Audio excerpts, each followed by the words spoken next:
Hello everyone, welcome back to our channel. This is Vartika Srivastava and you are watching Uttarakhand blog 4। So जैसा कि दोस्तों आपको पता है कि अभी हम लोग धनौल्टी में हैं और अभी जस्ट इसके पहले हम लोग जो धनौल्टी के कद्दू खाल में जो सुरकंडा माता का जो मंदिर है वहाँ पे गए थे। वहाँ पे हमने जो है वो माता रानी का दर्शन किया और अभी हम लोग आ गए हैं धनौल्टी के इको पार्क में। सो अभी हम लोग बाहर खड़े हैं। अब हम जा रहे हैं टिकट लेने के लिए और टिकट लेते हैं, देखते हैं पर पर्सन जहाँ पे टिकट का क्या रेट है।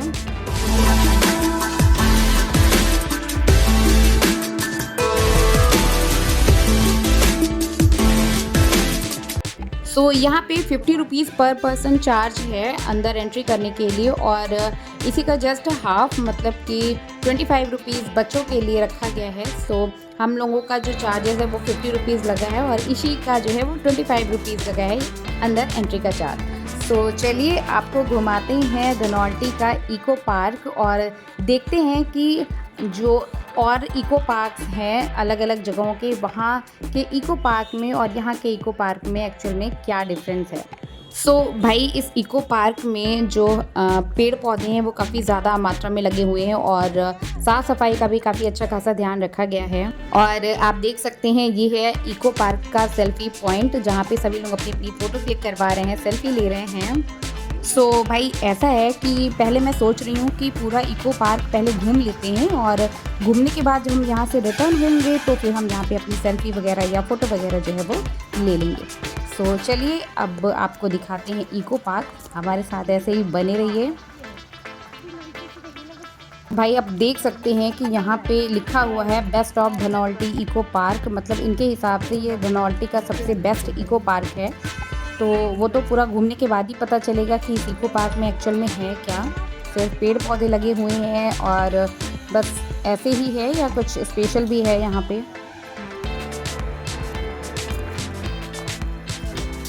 ये जो इको पार्क आप देख रहे हैं ये मेन रोड से थोड़ा सा ऊंचाई पे है, तो ये तो नहीं कह सकते कि ये किसी चट्टान पे है या पहाड़ पे है, बट हाँ थोड़ा सा ये मेन रोड से ऊंचाई पे है। तो इन्होंने मिट्टी को काट करके ही रास्ता बना दिया है और इसी के रास्ते से हम आगे पहुंचते हैं। कुछ एक्टिविटीज़ वाली चीज़ें दिख तो रही हैं, चलिए आगे चल के देखते हैं कि एक्चुअल में क्या हो रहा है यहाँ पे और कौन कौन सी चीज़ें हैं।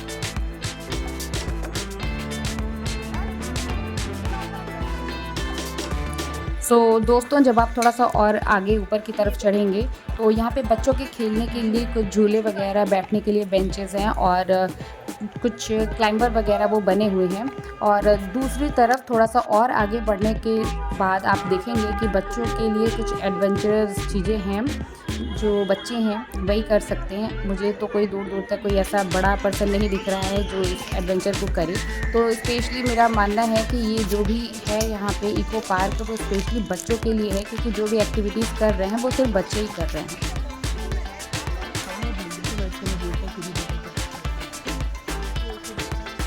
बेटू अशु क्या हो रहा है? अल्ले झूला झूलेगा, झूल रहा है क्या? इधर देखिए शू गुडू झूला झूल रहा है मेरा बेटू। वाशु इधर देखिए, गुडा इधर देखिए, जा जा।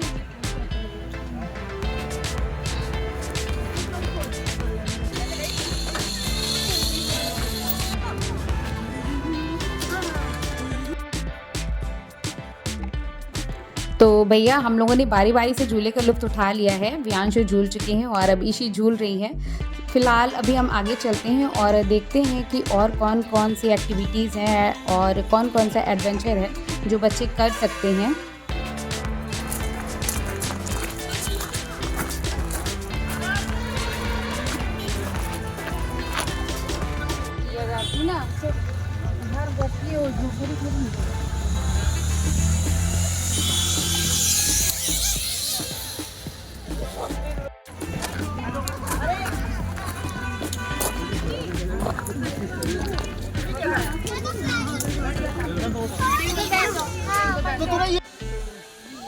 जैसा कि मैंने आपको बताया कि ये जो इको पार्क है वो मेन रोड से बहुत ज़्यादा ऊंचाई पे नहीं है। आप देख सकते हैं नीचे सड़क है और ऊपर ये इको पार्क है जहाँ पे बहुत सारी एक्टिविटीज़ जो हैं वो हो रही हैं। तो चलिए आपको दिखाते हैं कि कौन कौन सी एक्टिविटीज़ हो रही हैं और कौन कौन से लोग कर सकते हैं इन एक्टिविटीज़ को, और एडवेंचर क्या है ये भी आप देख सकते हैं। तो देखिए जितने बच्चे हैं, मैंने आपको पहले ही बोला कि मेरे ख्याल से बड़ों के लिए यहाँ पे कोई एक्टिविटीज़, कोई एडवेंचर नहीं है। जितनी भी एक्टिविटीज़ हैं वो सारे जो छोटे बच्चे हैं वही कर रहे हैं, और बड़े तो बैठ के सिर्फ झूले झूल रहे हैं भाई। अभी सब लोग यहाँ पे आ गए हैं। व्यांश अपने पापा के पास में है, भैया ने इक्षित को लिया हुआ है और ईशी भाभी और मम्मी के साथ में है। तो फ़िलहाल तो यहाँ पे व्यांश और इक्षित के लिए करने की कोई एक्टिविटी नहीं है क्योंकि ये सब बहुत ज़्यादा छोटे हैं। तो जो कुछ भी करना है, जो भी एक्टिविटी एडवेंचर है, वो सब कुछ ईशी ही कर सकती है। बट बच्चों को डर ना लगे ऐसी सारी एक्टिविटीज़ करने में, ये भी अपने आप में बहुत बड़ी बात है। तो चलिए दिखाते हैं छोटी छोटी एक्टिविटीज़ जो बच्चे कर सकते हैं। इधर देख सकते हैं आप एक क्लाइंबर का डेमो रखा हुआ है। बच्चे यहाँ पे भी अपनी जो छोटी मोटी एक्टिविटीज़ है वो कर सकते हैं। और इधर देख सकते हैं आप कुछ और एक्स्ट्रा एक्टिविटीज़ हैं। बच्चे ऊपर चढ़ रहे हैं और फिर नीचे उतर रहे हैं। देखने में तो बहुत ज़्यादा अच्छा लग रहा है। तो हम सोच रहे हैं कि ईशी को भी एक बार इस पर ट्राई करवाते हैं, देखते हैं ईशी चढ़ पाती है कि नहीं। तो फ़िलहाल तो है कहाँ, ईशी दिख नहीं रही है। सो 2 मिनट मैं उसको ढूंढ करके लेकर के आती हूँ।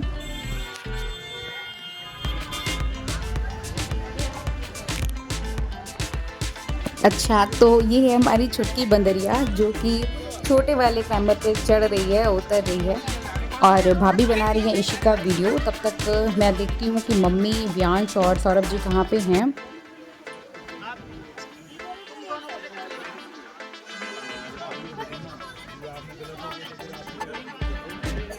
ओके, तो यहाँ पे है मम्मी, सौरभ जी और व्यांश। फ़िलहाल जो मम्मी है उनका आने का बिल्कुल भी मन नहीं था इस इको पार्क में, क्योंकि उन्हें ऐसा रियलाइज़ हो रहा था कि कुछ खास नहीं होगा इको पार्क। बट ईशी बहुत ज़्यादा जिद कर रही थी कि हमें इको पार्क जाना है, जाना है। सो यहाँ पे चले आए हम लोग। और फ़िलहाल सच में बोलूँ तो बिल्कुल भी कुछ ऐसा नहीं लग रहा है कि कुछ एडवेंचर है, कुछ अच्छा करने के लिए है। हाँ, अगर आपके साथ में बच्चे हैं 10 साल से ज़्यादा एज के, तो आप बिल्कुल इको पार्क आ सकते हैं, क्योंकि ये जो इको पार्क है वो स्पेशली बच्चों के लिए ही है।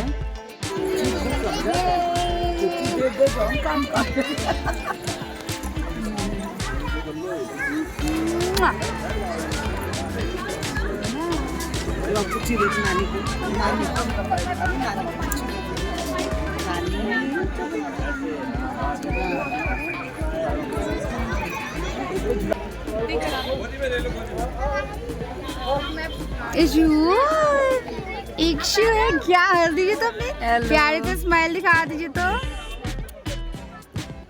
गुचू गुचू गुचू। सो अभी हम लोगों ने ईशी से पूछा कि क्या ऊपर चढ़ने का मन है, तो पहले तो वो डर रही थी, लेकिन बाकी सारे बच्चे भी चढ़ रहे तो देख करके उनको थोड़ा सा मोटिवेट हुई और अब चढ़ने की कोशिश कर रही है। बट अभी हमारी जो है ना ईशी बहुत नाजुक कली है, तो उसके हाथ में मुझे पता है दर्द होने लगेगा और बहुत ज़्यादा ऊपर नहीं चढ़ पाएगी। बट ठीक है, दूसरों को देख करके वो जितना मोटिवेट हुई है उतने में वो जितना चढ़ पाएगी उतना बहुत है। तो बस ये हो गया इनका और ये वापस आ गई। भाभी बोल रही हैं कि और ऊपर तक चढ़ सकती हो, बट नहीं हो पा रहा है। तो भाई नहीं हो पा रहा है, फर्स्ट अटैम्प्ट है, ठीक है, कोई बात नहीं, सब अच्छा है। बच्चे का मुंह जो है ना वो देखने लायक हो रहा है। ये एक्टिविटी करने के बाद ईशी का और भी मन कर रहा था बची हुई 2 जो एक्टिविटीज़ है उसको करने का, बट हम लोगों की समझ में आ रहा था कि वो कर नहीं पाएगी, अभी थोड़ी सी छोटी है और इससे पहले कभी इसने ऐसा कुछ ट्राई नहीं किया है। सो अब हम लोग चल रहे हैं वापस। फाइनली इको पार्क का जो भ्रमण है हमारा वो यहाँ पे ख़त्म होता है। रियल में बोलूँ तो मुझे इस इको पार्क में ऐसा कुछ भी खास नहीं लगा कि बहुत सारे जो बाहर के लोग आते हैं घूमने के लिए धनौल्टी में वो इको पार्क घूमें, कुछ भी ऐसा नहीं है। हाँ, बट मैं फिर से रिपीट करूँगी कि अगर आपके बच्चे हैं 10 साल से ज़्यादा एज के, तो आप उनको यहाँ पे लेकर के आ सकते हो क्योंकि उनके लिए एक्टिविटीज़ एंड एडवेंचर्स हैं। बट बड़े लोग अगर सोचें कि हाँ चल के इको पार्क घूम लें, तो आपको यहाँ पेड़ पौधों के अलावा और कुछ नहीं मिलने वाला है। तो बहुत ज़्यादा आप एक्सपेक्टेशन मत रखिएगा इस इको पार्क से। सो भाई अब हम लोग आ गए हैं इको पार्क से बाहर। इशू क्या कर रही है? क्या कर रही है? हॉर्स राइडिंग कर रही है। हॉर्स नहीं बेटा, खच्चर है। खच्चर राइडिंग कर रही है। वाशु को बैठाएंगी क्या?